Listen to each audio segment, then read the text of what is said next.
many times has the UK won Eurovision? The answer is 5 times.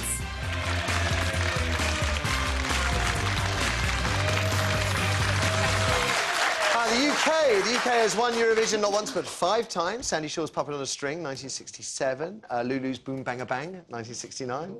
Brotherhood's Save Your Kisses, that was 76. Bucks Fizz, Making Your Mind Up, that was 1981. And finally, that well-known Brit, Canadian Katrina and the Waves, she finished first in 1997. What we're asking, though, is has the Fat Lady finally sung for Eurovision this year? 0207 173 5555 is the number for your thoughts. And while you're dialing, we'll find out what Carol, Mark and Liz think. Might go first, though. No Wogan, no Eurovision, as far as I'm concerned. Terry famously said the event is no longer a music contest. Hello! He's so fed up with New Europe voting for their neighbours, he's not going to go to Moscow. Graham Norton's going to go instead. Sour grapes or a fair point? Well, last year, only Ireland and some place called San Marino voted for the UK's brilliant entry, Andy Abraham. This year, we might lose even their support. I only heard Jay's entry, the Andrew Lloyd Webber penned song It's My Time, for the first time this morning. We are the most musical nation on the planet. Is this the best we can muster?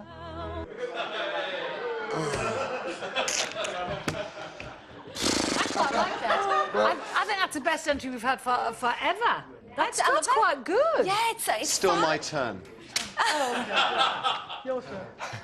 Organisers are trying to end block voting under new rules. Half the votes cast by each nation will come from a 5-member jury of professional musicians, the other half from viewers. But that hasn't persuaded Austria and Italy to return to the party. Tell me that 42 countries take part in the contest, and yet the Royaume-Uni pays 10% of the cost. Now, I have a poor grade in maths, but that isn't fair. And what's worse for Eurovision fans is that it's on the same time as Britain's most popular TV show. Britain exploits the mentally disadvantaged. Now, Liz.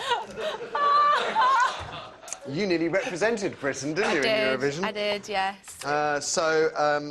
Well, everybody in the panel seems to like the song. I like the song as a piece of musical theatre. Yes. I just don't think it's a pop song. I think it's the song for Europe. I think it's very nice. I think it's really nice. No, I genuinely do. Nice. Yeah. Nice. No, I think it's lovely. I think it's absolutely fabulous. But what's the point? Well, you tried to enter. What is the point? No, exactly. It was a bad decision. With and we don't talk about it anymore. Thank you very much, Matthew. We'll be on the show again. Thank you so much for that.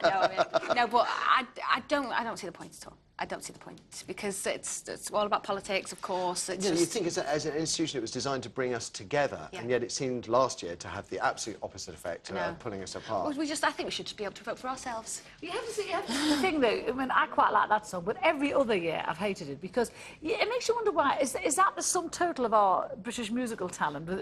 That's all they can put together. You know, the songs always seem to be cheesy and not representative of what this country can produce. Right. Which is what really annoys me. However, I have... Why is that, do you think? Is it because... Because they think it's a category, and they keep on just writing cheesy... I don't think the cool people want to get involved. Don't you remember all the headlines that Morrissey was going to take part? What happened to that? But do you remember there was a singer, you may not remember, a guy called Johnny Logan, an Irish singer, and he won it when he did. He wrote the song.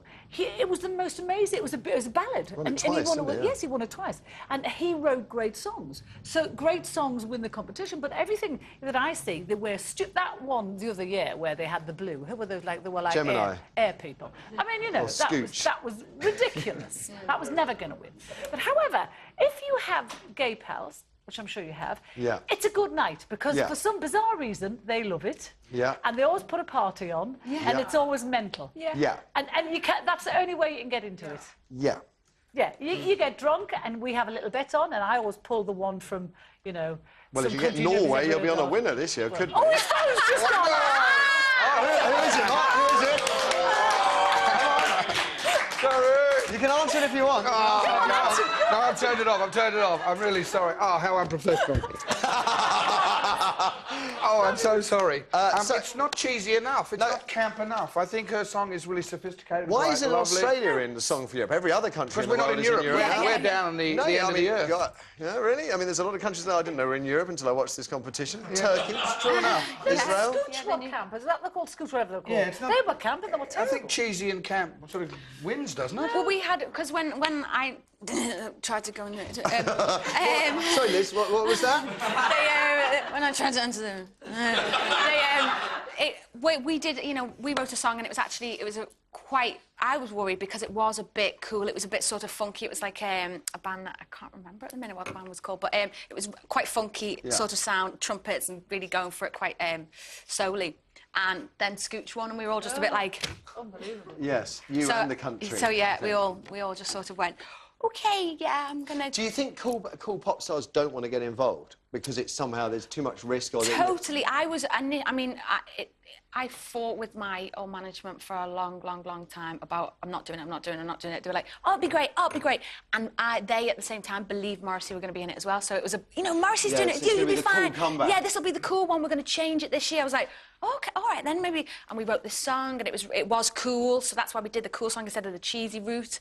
And it just literally went. Everyone went for Scooch, and it was like, okay, we'll leave it at that then. Okay.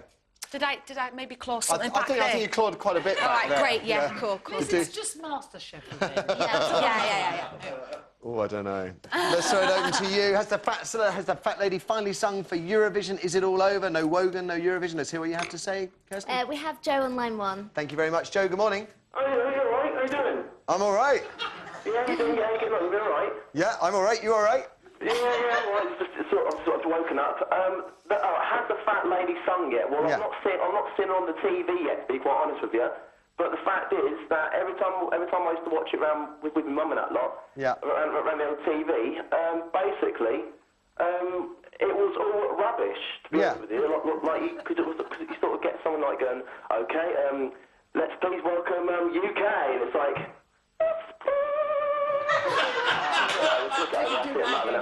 If you go to Coronation Street and there's more action on there than there is on the Women Eurovision Song Contest. I don't exactly video plus. Are you on drugs, Joe?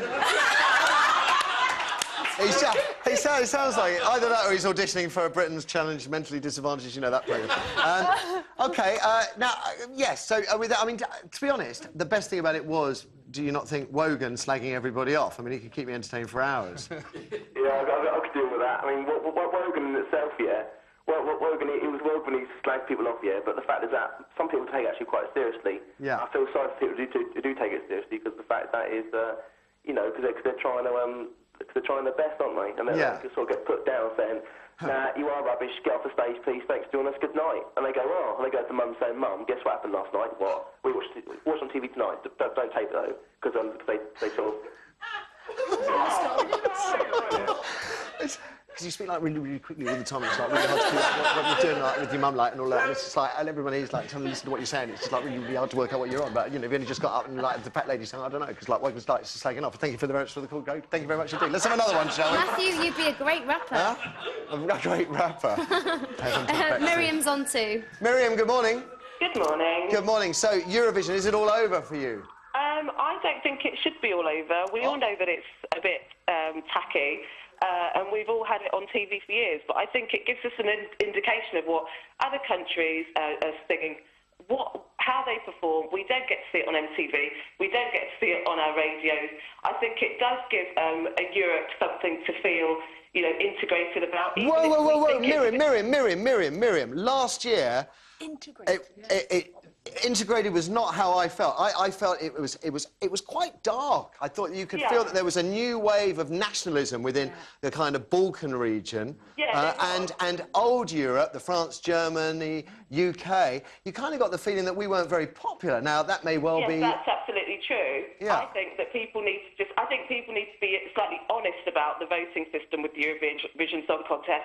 And if people were a little bit more transparent about it and open about the fact that people are sort of siding with other countries and it is really political, I think then perhaps we would be able to get back to the fun. OK, so you're saying, Miriam, give it one more chance, because they're addressing the voting this year. I shall give it one more chance with all my gay friends. We can have a wonderful night. Truly. I, on the other hand, will be watching Britain's Got Talent. You and most of the country, I suspect. Listen, that's all we got time for today and for the week, I'm afraid. A huge thank you to this wonderful woman here, Liz. Best of luck again with the single Lately. It's out on Monday. Mark and Carol, I think you've worked your backsides off for us this week. Yeah, brilliant. The revolution feels one step closer. Comrade, good on you. If you're in Chip Barnstable away, tonight, chip away. In Barnstable tonight, don't miss the Caveman. Dunstable next week. Barnstable, Dunstable. All the horribles. Stable. All Give it up the for the panel, ladies and gentlemen. Next week, Steve First, Carol Thatcher on the panel, special guests David Herwood, Scott Capurro and James Caan. Have a wicked weekend. Bye!